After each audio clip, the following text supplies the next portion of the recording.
मोदी जी की साजिश है मुझे जेल भेज। की साजिश है, इंक्वायरी करवा, जैसे मोदी ने करवाई, तू भी ईडी लगा दे, तू भी लगा दे, तो हम किसने रोका है? ईडी बिका हुआ है, एक सेकंड सर, ईडी बिका हुआ है, सारा हिंदुस्तान बिका हुआ है केजरीवाल जी को। सोनिया बीजेपी ज्वाइन कर लेना, सारे चीज माफ हो जाएगी। अरे मैडम, ऐसे कुत्ते को लेगा कौन, ये बताओ तुम? ऐसे जलील आदमी को, एक बात सुनो, ऐसे हमें भारतीय जनता पार्टी में नहीं चाहिए ऐसा जलील आदमी, ऐसा जलील आदमी चाहिए नहीं। चोर, एक बात सुनो, 500 स्कूल बनाने के लिए कह रहा था, एक स्कूल नहीं बनाया। 15 कॉलेज कह रहा था, 15 कॉलेज नहीं बनाए अपने। एक बात सुनो, मैं रिटर्न, हम तो इतने दुखी हैं ना केजरीवाल से, मेरे तो सामने आ जाए मैं चिपट के धो भी दूंगी, बिल्कुल 100%। वो चक्की पीस रहे, मुझे भी फ्री की रोटी मिलेगी, उन्होंने कह रखा। खफा है आप केजरीवाल जी? भाई मैं जानती हूँ, मेरे बिगड़ इलाज से मेरा 30 साल का बेटा खत्म हो गया, सफदरजंग मेडिकल वालों ने एडमिट नहीं करा। बोलिए, मैं एक बेटे को खो के मेरे घर के दरवाजे बंद हो गए, केजरीवाल को उधेड़ के फेंक दूंगी मैं। क्या नाम हुआ आपका? मेरा नाम लक्ष्मी रावत है। मैं आपको क्या कहना चाहेंगे, जैसे मल्लिकार्जुन खड़गे जी कांग्रेस पार्टी के जो अध्यक्ष हैं वैसे बोल रहे हैं कि मोदी जी जो बोलते हैं सबका साथ सबका विकास और गरीबों का सत्यानाश, इस तरीके की बात करते हैं। वो उन्होंने उससे पहले, मोदी जी के आने से पहले वही थे, उन्होंने कितना विकास करा वो पहले डिटेल हमें दे दीजिए, हम उसके बाद मोदी जी की डिटेल उन्हें तब देंगे। ठीक है, वो कितने साल कांग्रेस ने राज किया? 50 साल। क्या किया महिलाओं के लिए, क्या किया? जबरदस्ती गवर्नमेंट सर्विस वाले भाइयों की बहनों की पकड़ करके नसबंदी, ये विकास किया था? बोलिए। बोलते हैं कि हमारे टाइम में जो है रोजगार पर्याप्त था, किसने कहा? कांग्रेस ऐसा बोलती। सुनिए मेरी बात, वो बात सही है, बाप दादा की जागीर थी। अगर मेरे बाप की कुर्सी वहाँ डिपार्टमेंट में मेरे पापा जॉब कर रहे हैं, अगर बेटे को नाम लिखना नहीं आ रहा है, गड्डी आगे से जा रही है, बेटा कुर्सी पे बैठ रहा है, लाइन लगती थी बिजली का बिल, शाम तक 10 आदमी पूरा नहीं भरते थे कि उसे लिखना ही नहीं आता। काम पढ़े लिखे भाई हमारे लड़के रोड पे धक्के खा रहे हैं कि उनकी कोई अप्रोच ही नहीं लगती, तो बेरोजगार होगा पढ़ा लिखा, गधा अनपढ़ अंदर जाएगा, क्योंकि बाप की जागीर है, खानदानी चल रहा है कि बाप बैठा बेटा बैठेगा। चलाते थे। हाँ जी, परिवारवाद चलाते थे। हाँ जी, परिवारवाद चल रहा था, जो कि और आज बेरोजगारी का कारण यही है।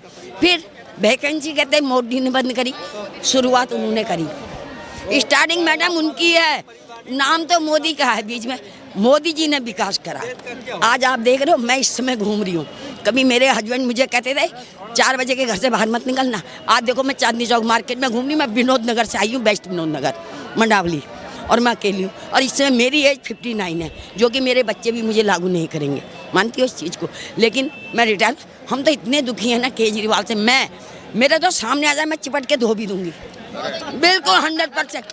वो चक्की पीस रहे, मुझे भी फ्री की रोटी मिलेगी, उन्होंने कह रखा। खफा है आप केजरीवाल जी? भाई मैं जानती हूँ, मेरे बिगड़ इलाज से मेरा 30 साल का बेटा खत्म हो गया, सफदरजंग मेडिकल वालों ने एडमिट नहीं करा। बोलिए, मैं एक बेटे को खो के मेरे घर के दरवाजे बंद हो गए, केजरीवाल को उधेड़ के फेंक दूंगी मैं, समझ गए? किसी डॉक्टर ने ट्रीटमेंट नहीं दिया। दिल्ली की जनता को इतनी सुविधाएं दी हमने, केजरीवाल जी बोलते हैं उनके समर्थन। दवाइयाँ चले जाइए, मैंने थायराइड है मुझे, मैंने थायराइड का टेस्ट करा, 2 हफ्ते तक रिपोर्ट नहीं आ रहा, आज भी रिपोर्ट नहीं है, जो कि जो मोहल्ला क्लिनिक खोले कहाँ?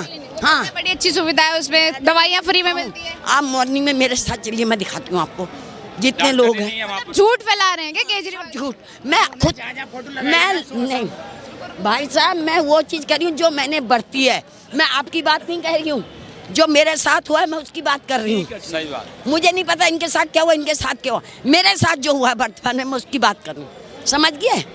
गरीब आदमी को तो केजरीवाल ने मार दिया, जो पैसा कमा रहा है उसकी भी दिहाड़ी नहीं मिल रही, क्यों? उसे तो शीत महल बनाना था। एक बात बताइए, केजरीवाल जी के 2 बच्चे हैं, मैं एक महिला हूँ, गवर्नमेंट जॉब थी, 1.5-2 लाख मिनिमम, ज़्यादा ही तनख्वाह थी उनकी वाइफ की भी।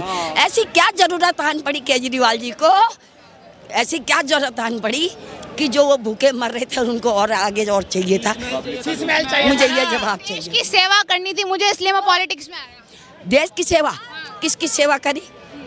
जो आज नौजवान है, दुनिया भर के कांड, दुनिया भर के वो जो कुछ फैलाया उन्होंने फैलाया, बाकी किसी ने। अभी जो जेल में है केजरीवाल जी, ऐसा कह रहे हैं कि नहीं वैसी भरनी, सुनिए तो कह रहे हैं कि मोदी जी की साजिश है मुझे जेल भेज। की साजिश है, इंक्वायरी करवा, जैसे मोदी ने करवाई, तू भी ईडी लगा दे, तू भी लगा दे, तो हम किसने रोका है? ईडी बिका हुआ है, एक सेकंड सर, ईडी बिका हुआ है, जेल के सारा हिंदुस्तान बिका हुआ है केजरीवाल जी को। सुनियो, कल केजरीवाल आज बीजेपी ज्वाइन कर लेना, सारे चीज माफ हो जाएगी। अरे ऐसे कुत्ते अरे को मैडम लेगा? माफ ऐसे कुत्ते को लेगा कौन ये बताओ तुम? ऐसे जलील आदमी को, एक बात सुनो, ऐसे हमें भारतीय जनता पार्टी में नहीं चाहिए ऐसा जलील आदमी। ऐसा जलील आदमी चाहिए नहीं, चोर। एक बात सुनो, 500 स्कूल बनाने के लिए कह रहा था, एक स्कूल नहीं बनाया। 15 कॉलेज कह रहा था, 15 कॉलेज नहीं बनाए। अपने एक बात सुनो, यहाँ कोई अपने बच्चों की कसम खा सकता है झूठी? अपने बच्चों की कसम खा गया, समझे नहीं? अरे सुनो तुम्हारी बात, तुम गलत हो। तुम्हारे बच्चों की कसम, अपने बच्चों की कसम खा गया वो। इधर देखो, अपने बच्चों की कसम खा गया कि मैं जो है कि कोई कांग्रेस के साथ नहीं रहूंगा। अब उनके चट्टे चाट रहे हैं ये अभी जेल में।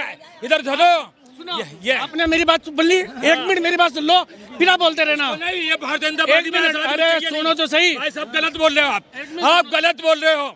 नहीं नहीं, हाँ नहीं चाहिए ऐसा आदमी हमको। ये सुनने को नहीं रहे। अजीत पवार 3500 करोड़ रुपए का घोटाला, बीजेपी ज्वाइन करते अगले दिन क्लीन चिट। असम के मुख्यमंत्री कांग्रेस में थे, कितने आरोप थे उन पे, बीजेपी ज्वाइन करते किस्सा खत्म। बंगाल का वो सुब्रतो अधिकारी, चीट फंड का मुख्य अधिकारी, मुख्य आरोपी, बीजेपी ज्वाइन करते सब खत्म। कुछ खत्म नहीं हुआ है। वॉशिंग मशीन, एक मिनट सुनो, कोई खत्म नहीं हुआ है। सबके ऊपर मुकदमे चल रहे हैं, कोई खत्म नहीं हुआ है। ये सब जेल जाएंगे। ये भी एक बात सुनो, टाइम आएगा ये सब जेल जाएंगे। ये सब कोई केस खत्म नहीं हुआ है किसी से। एक मिनट, ये कोई केस खत्म नहीं हुआ है किसी से। ये सब लोग जेल जाएंगे। जो भी भारतीय जनता पार्टी में आया है, चाहे वो कुछ भी उसने करा है, वो भी जेल जाएगा। एक बात सुनो, भारतीय जनता पार्टी गलत करेगी, वो भी जेल में जाएगी। कोई किसी के साथ ईडी जो है ना, किसी को नहीं बख्शेगी, चाहे कोई भी हो। इनके सुन लो। सुनिए, जो ये कह रहे हैं कि उसके ऊपर जांच नहीं हो रही, उसके ऊपर जांच नहीं हो रही, ठीक है, तो भैया राहुल गांधी के ऊपर भी केस है, राहुल गांधी के ऊपर भी केस नहीं जांच नहीं चल रही है। सोनिया गांधी के ऊपर भी जांच नहीं चल रही है। अखिलेश यादव के ऊपर भी केस है, उसके ऊपर भी जांच नहीं चल रही है। क्या वो क्या बीजेपी में आ गए? अब बताइए, वो क्या बीजेपी? वो क्यों नहीं आए? राहुल गांधी के पास भी है ना, बेल पर है, वो भी बेल पे है ना, वो भी वही बेल पे है ना राहुल गांधी। तो मैं आपसे कह रहा हूँ, सारे केस तो विपक्षी पे है, उन पे तो सारे दूध के धुले हैं। 3% है, कुल 3% आदमी है जिसपे केस है। बात सुनो, देश में देखो, चल रहा है ना। अरे जितने केस हैं देश के ऊपर, 3% आदमी है कुल जो ये इसमें है नेतागिरी में। बाकी जो है अरबों आदमी जो है ना, उन पे सब पे केस चल रहे हैं। सबके अभी सारे खत्म हो जाएंगे। रही बात केजरीवाल की, केजरीवाल जैसा कर रहा है वैसा कर रहा है, लेकिन उसकी जनता ने आज भी उसको 63 सीटें दी हैं। हाँ, एक भी आदमी निकल के आया? एक आदमी आया कोई बाजार के अंदर? नहीं, एक आदमी आया क्या? जिसे केजरीवाल से तकलीफ है ना, अपने बिजली का बिल, उसने बोला था जिसे बिजली का बिल नहीं देना ना, अपने बिजली का बिल दे, पानी का बिल दे। बिजली पानी फ्री में। मैम, हम तो राष्ट्रवादी हैं, बिल भी देंगे। हम उन जैसों में नहीं है जो बिजली का बिल भी फ्री में ले ले, औरतों को भी फ्री में। हर पानी का 1000 रुपया महीना देते हैं, समझा नहीं? हमारा रेगुलर है, ये नहीं है कि समझा नहीं कि बिजली का बिल आएगा। हमारा तो 1000 रुपये महीना लगा हुआ है, चाहे पानी आए नहीं आए, मगर बिजली का बिल देना ही पड़ता है। यानी ये सब झूठी बातें हैं कि बिजली का बिल नहीं है, पानी का बिल नहीं है। देखो, जिनको नहीं है, झुग्गी झोपड़ी वाले जो है ना, जो झुग्गी झोपड़ी में काम करते हैं ना, उनके लिए है बिजली का बिल, और किसी के लिए नहीं है। जो झुग्गी झोपड़ियों में रहते हैं उनके लिए माफ़ है, और जो मकानों में अपने रहते हैं उनको सबको बिजली का बिल देना पड़ता है। ऐसा केजरीवाल जैसा झूठा आदमी कभी देखा है? अपने बच्चों की कसम खा गया था, समझा नहीं? आज वही सारी सुविधा ली उनने। आज जो है 45 करोड़ का बंगला बना के उसमें बैठा हुआ है। तो पार्टी के समर्थक बोल रहे हैं कि केजरीवाल जी को जेल में मारने की साजिश की जा रही है धीरे धीरे, इस तरीके से बोल रहे हैं उनके समर्थक। ऐसा है, ये देखिएगा, ये भारद्वाज जी हैं, उनके अंडर में है जेल। तो इसका मतलब भारद्वाज जी मरवा रहे हैं क्या उनको? नहीं, उनके अंडर में है जेल, भारद्वाज जी के अंडर में है जेल। आम आदमी पार्टी का जो है नेता, उसके अंदर में जेल है, तो क्या भारद्वाज जी मरवा रहे हैं क्या उनको? और जिसका भी ये नाम लेते हैं वो जेल में चला जाता है। जिसका भी इन्होंने नाम लिया आज तक, वो जेल में बंद हुआ, जिसका भी नाम लिया इन्होंने। अब जो है ना, ये झूठे सच्ची बातें करती रहती हैं कि जो है उसको क्या नाम है, शुगर हो रहा है। शुगर, एक बात सुनो, शुगर उसको हो रहा है तो उसको परसेंटेज देख रहे हैं, वहाँ पर डॉक्टर बैठे हैं, सारी इंक्वायरी कर रहे हैं, समझे नहीं, वो इंसुलिन ले नहीं रहा है, तो उसके अलावा जो है उसके लिए जो है ना सारे डॉक्टर बैठे हैं, 2-2 डॉक्टर रोज़ देखते हैं उसको। जेल के अंदर डॉक्टर बैठा है, ऐसा कोई नहीं है डॉक्टर नहीं है, मगर ये जो है इल्ज़ाम लगाए चले जाएंगे उल्टे सीधे, झूठ पे झूठ बोले चले जाएंगे। ये फंसा रहे हैं केजरीवाल को। असली पूछो तो ये नेता जो बाहर बैठे हैं ना, ये केजरीवाल को फंसाना चाहते हैं। ये चाहते हैं कि इनने हमारे ऊपर इल्ज़ाम लगवाया है, हम इसको बंद करवाएं। ये सारे नेता देखना यही गवाही देंगे, सब नेता बाहर आ जाएंगे, केजरीवाल ही अंदर रहेगा। जो ये केजरीवाल जी की जो कट्टर ईमानदारी थी, दिल्ली की जनता के बीच एक्सपोज हो चुकी है वो ईमानदारी। आज तक ईमानदारी करी है क्या? किसी केस में देख लो। एक बात सुनो, जब इन्होंने स्कूल बनवाए तो 45 लाख रुपए में मरम्मत करिए एक कमरे की। 45 लाख में, एक बात सुनो, 22 लाख में एक कमरे की मरम्मत करी है उन्होंने।